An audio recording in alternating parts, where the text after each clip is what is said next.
worse, they get PSG in the Champions League. That just takes everything upside down. So the next 5 games of Liverpool, I think, they are very important, especially in the Premier League. Man City, Newcastle, Southampton. So it's Manchester City, Newcastle, Southampton.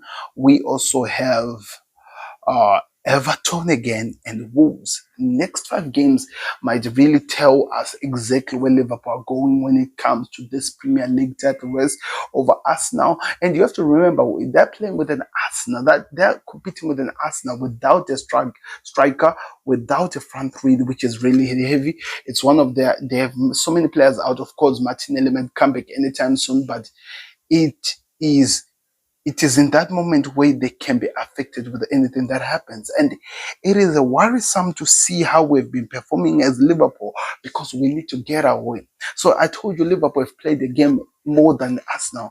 In that situation, looking at the next 5 games of Arsenal, which they're going to be playing, it gives a different outlook to everything that is going to happen in the Premier League.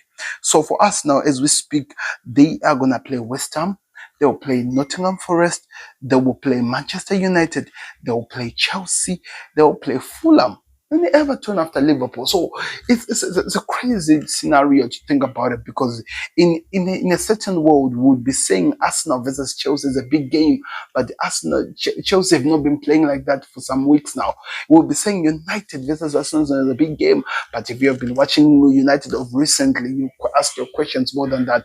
In the Champions League again, they are going to have to deal with PSV, so they have some way to maneuver and find themselves in the situation, and that's what makes the title race even more exciting and interesting. But everything that we were talking about and how everything is going to go, like, we have to pay attention on how the two managers have to set up their teams. And Liverpool, one way or the other, they now have to start getting their form back, because they cannot continue playing like they don't even have an idea what they're doing in the pitch. They've gotten so many games which they've been given rest. They've played.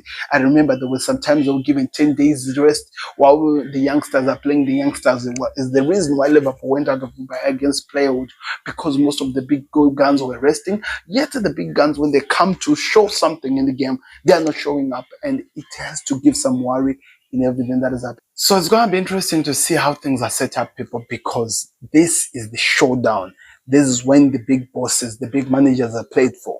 And you can't really make it really, when you look at the situation that with Liverpool, they have a Darwin Núñez who seems like most of the time is working against them rather than to work for them. And Diogo Jota, who's never fit and is trying to recover. You can't play more games than they have. Diaz was out. Cody Gakpo was